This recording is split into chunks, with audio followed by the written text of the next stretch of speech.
بسم اللہ الرحمن الرحیم۔ نماز کا سبق درود شریف ہمارا اللہ تعالیٰ کے فضل و کرم سے مکمل ہوا۔ درود شریف کے متعلق جو چیزیں تھیں وہ آپ کو بتائی ہیں کہ درود شریف میں جتنے بھی درود پاک ہیں ان میں سب سے افضل درود ابراہیمی ہے، اور جو ایک دفعہ درود پڑھتا ہے تو اللہ تعالیٰ 10 نیکیاں اس کے لیے لکھ دیتے ہیں، 10 گناہ معاف ہوتے ہیں اور 10 درجات بلند ہوتے ہیں۔ تو آئیے دعا پڑھتے ہیں، اور اس کے اندر جو غلطیاں ہیں وہ آپ کو بتاؤں گا کہ فلاں غلطی اکثر بچے کرتے ہیں، تو ان غلطیوں کو توجہ دھیان سے سمجھنا ہے اور پھر صحیح طریقے سے پڑھنے کی کوشش کرنی ہے۔ جی، دعا رب اجعلنی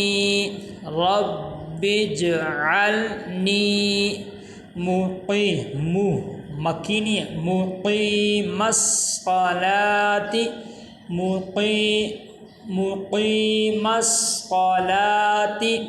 ومن ذریتی۔ یہاں پہ جو غلطی ہوتی ہے وہ یہ ہے کہ مقیم الصلاۃ، مقیم الصلاۃ، اکثر یہ پڑھتے ہیں رب اجعلنی مقیم الصلاۃ، کیا ہے مقیم الصلاۃ ومن ذریتی، یہاں پہ ومن ذریتی، تاکہ دیکھیں آگے یا مدہ ہے، اس کو ایک الف کے برابر لمبا کرتے ہیں، ومن ذریتی ربنا وتقبل دعاء ربنا اغفر لی ولوالدی وللمؤمنین یوم یقوم الحساب۔ ترجمہ: اے میرے رب، مجھے اور کچھ میری اولاد کو نماز قائم کرنے والا رکھ، اے ہمارے رب، اور میری دعا قبول فرما۔ اے ہمارے رب، مجھے اور میرے ماں باپ کو اور سب مسلمانوں کو بخش دے جس دن حساب قائم ہوگا۔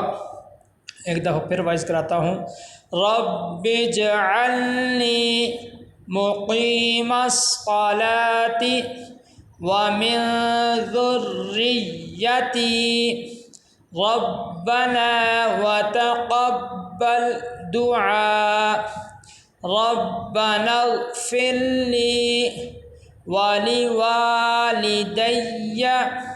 وللمؤمنین یوم یقوم الحساب۔ تو اس طریقے سے نماز آپ یاد کریں۔ تو آج ہماری یہ نماز مکمل ہو چکی ہے، صرف سلام رہ گیا ہے۔ تو انشاءاللہ کل آپ بچوں کو نماز کا طریقہ سکھائیں گے کہ کس طریقے سے نماز پڑھی جاتی ہے۔ تو یہ نماز مکمل یاد کریں ترجمے کے ساتھ۔ کل بھی بتایا گیا ہے کہ ترجمہ بیٹا اس لیے آپ کو یاد کرایا جا رہا ہے تاکہ پتہ چلے کہ ہم اللہ تعالیٰ سے کیا ہم باتیں کرتے ہیں، کس اللہ تعالیٰ سے ہم کیا کلام کرتے ہیں۔ تو اس لیے آپ بچوں کو نماز ترجمے کے ساتھ سکھائیے۔ تو آج کا سبق یہیں پہ مکمل ہوتا ہے۔ اللہ تعالیٰ ہم سب کا حامی و ناصر ہو۔